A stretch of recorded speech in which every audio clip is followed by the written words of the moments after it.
শিব পুজো করে বাঙাল পাড়া দিয়ে ফেরার সময় দেখি মন্টুর মা তোমার নাম করে খুব শাসাপান্ত করছে, বলছে যাচ্ছি মজা দেখাচ্ছি। কেন রে, কি হয়েছে? খবর পাবো জানো কিছু, ওই তোমার মেয়ে পুটু ওদের বাগান থেকে নাকি বাতাবি লেবু চুরি করে এনেছে। সে কি রে, পুটু বাতাবি লেবু চুরি করেছে? ও তো বাগানের পথ দিয়ে পাঠশালা থেকে আসছে, ও দুটো পড়েছিল পুড়েছে। তা বললে হবে? মন্টুর মা তো পুরো করছে, কোমরে বেঁধে এলো বলে। এই রে, আমার দুধটা বোধহয় গেল পুড়ে। কে কমলি তুই এখানে সাত সকালে সুরের বাড়ি সলা কইতে যাচ্ছস? মাইস্তে তো বোর নাকি রে?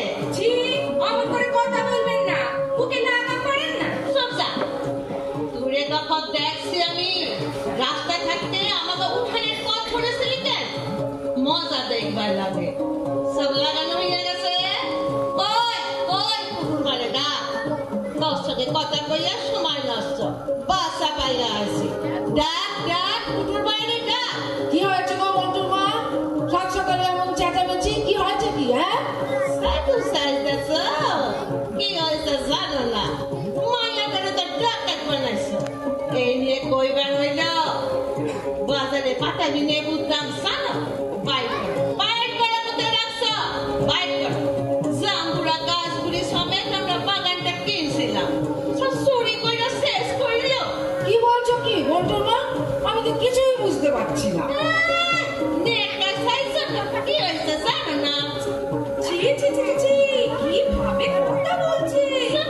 সব করা বাইটা দেখুন, ভদ্রভাবে কথা বলবেন, না হলে কিন্তু খুব খারাপ হবে। আমিও চেঁচাতে জানি। দেখো মন্টুর মা, ভদ্রলোকের বাড়ি, ভদ্রলোকের মতো কথা বলবে। হ্যাঁ, কি আমার ভাত ডাল লুকির পিটি আইল রে, সুরে আমার বড় গলা, ময়াটার তো সর বানাইছ। এর আগে আমাকে নারকেল চুরি করছিল, নাই সেইবার কিছু কই নাই, ক্ষমা করছিল। এইবার ক্ষমা নাই। সে রাস্তায় কোনো কিছু পড়ে থাকলে পুড়ে দিতে দোষ হয়। আর ওই যে তোমার মন্টু, মন্টু যে একবার আমাদের গাছের ক্যাটাল চুরি করেছিল কাল বেলা। কি কইলে? কেডা? তোমাকে গেছে হাসাইলা, ওইটা হইলে গিয়া তোমাকে সরিতে কাজ। আমার মন্টু হইলে তোমাকে আগে সে বন্ধু, সে দিছে তাই নিছে, কিন্তু অপরাধ কিসের হইল? ওই কেডালে তোমাকে কোনো হক নাই, সকলেই লইতে পারে। বাবা বাবা, বেশ ভালো, ক্যাটালে দোষ নেই, বাতাবি লেবুতেই যত দোষ। তুই থাক, তুই থাক, তোর সাথে আমি কথা কব না, দালালি মারবি না। আবার যদি তোমার মাইয়া আমাকে উঠানে রাস্তা দিয়ে আসে, তা ঠ্যাং ভাঙবো। যান যান, অত কথা না বলে নিজের ছেলেকে আগে শাসন করুন গিয়ে যান।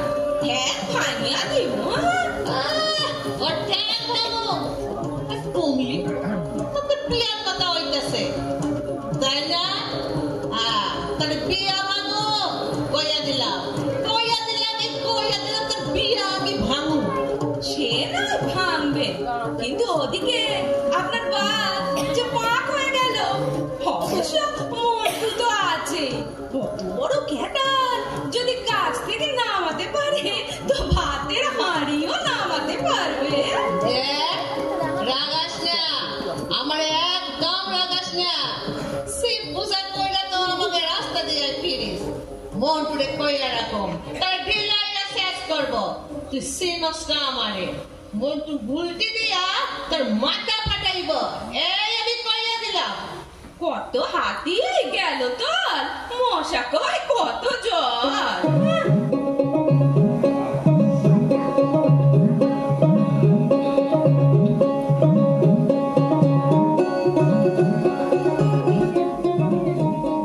গ্রামের এই পাড়ায় ৬-৭ ঘর ব্রাহ্মণের বাস। সকলের অবস্থাই খারাপ, সকলেই বেশ গরিব। গরিব বলেই এরা বেশ কুচুটে আর হিংসুকে, কারো ভালো দেখতে পারে না। আর নিয়ম করে ঝগড়াঝাটি তো আছেই। কিশোরী মেয়েদের মুখে তেমন লালিত্য নেই। ছোট ছোট ছেলে মেয়েরা এমন অপরিষ্কার থাকে এমন পাকা পাকা কথা বলে যে তাদের শিশু বলে মনেই হয় না। এই পাড়ায় একঘর গৃহস্থ আছে, তারা এখানে থাকে না। তাদের কোঠা বাড়িটা চাবি দেওয়া পড়ে আছে। এদের এক সময় মস্ত বড় সংসার ছিল, এখন সবাই মরে হেজে গিয়ে প্রায় 5টি প্রাণীতে দাঁড়িয়েছে। বাড়ির বড় ছেলে শ্রীপতি পশ্চিমে চাকরি করে, মেজ ছেলে কলেজে পড়ে কলকাতায়। পাড়ার মধ্যে এরাই শিক্ষিত ও সচ্ছল অবস্থার মানুষ, সেই জন্যেই এদের কেউ ভালো চোখে দেখে না। মনে মনে সকলেই এদের হিংসে করে। বড় ছেলে শ্রীপতি যে বিয়ে করবে না বলেছে, সে খবরও গায়ের বৌঝিরা রাখে। সে সংবাদে পাড়ার বৌঝিরা খুব সন্তুষ্ট। সবাই যখন ছোট গরিব, তখন একঘর লোক কেন এত বার বাড়বে? মজুমদার বাড়িতে ভাঙা রোয়াকে দুপুরে পাড়ার মেয়েদের মেয়ে গজালি হয়। ওই দেখুন, বেশ জমে উঠেছে।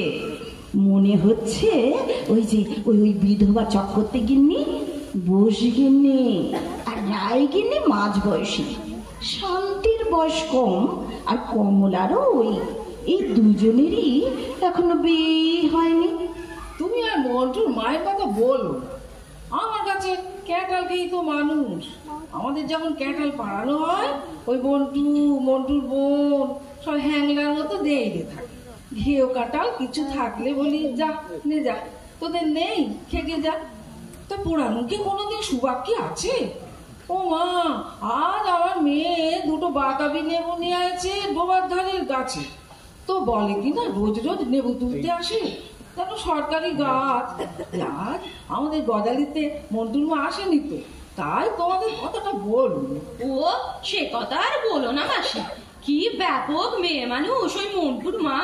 ঢের ঢের মেয়ে মানুষ দেখেছি। অমন লঙ্কা পোড়া মেয়ে মানুষ যদি কোথাও দেখে থাকি, খুঁড়ে খুঁড়ে নমস্কার। বাবা বাবা, কি ঝগড়ুটে। হ্যাঁ, ঠিক কথা বলেছিস কমলি। আর একটা মজার কথা শোনোনি বুঝি? ওই চিকিত বাড়ির বড় ছেলে চিপতি, যেটা পশ্চিমে চাকরি করে গো। হ্যাঁ হ্যাঁ, তার কি হলো? সে নাকি বিয়ে করেছে। হ্যাঁ গো, বর ঠাকুরের কাছে চিঠি এসেছে, চিপতির মামা লিখেছে। সে কি গো, চিপতি বিয়ে করেছে? তবে আর বলছি কি? সে কি গো, সে যে বলেছিল বিয়ে করবে না কোনোদিন। তা কোথায় হলো বিয়ে মাসি? কলকাতা। বউটি নাকি বাউনের মেয়ে নয়। ও বাবা, তাই বলো? ভেতরে তো তাহলে অনেকখানি কথা আছে। চিপতি নইলে এমনি কথা কিছু নয়। চিপতি বিয়ে করলে এ কি হয়? তা হ্যাঁ গা, কি জাত মেয়েটা? আমাদের হিন্দু তো। হ্যাঁ গো, হিঁদুই, তবে মেয়েটা বদ্যি বাউন। তারা হলো কিন্তু মাসি বয়স কত বউয়ের? ও তা মনে শুনছি 24-25 হবে। কি গো, 24-25 বছর পর্যন্ত মেয়ে আবার আইবুড়ো থাকে ঘরে? এ আবার কোথাকার ছোট জাত। ছি ছি ছি ছি ছি ছি। হ্যাঁ গা, বেদবা নয় তো। দেখো গে, হয়তো আগের পক্ষে ছেলে মেয়েও রয়েছে। এই পাড় শশা গো, পাড় শশা বাবা বুঝি ঘরে বীজ রেখেছিল। কিনি ঘিন্নের কথা গো, কিনি ঘিন্নের কথা। এ তো দেখছি খুব ঝামেলা রাগিনি। দেখো গে, আমার বউ নেই, এখানেই না ওঠে। যত সব খেরেস্টানি কারবার। দাদা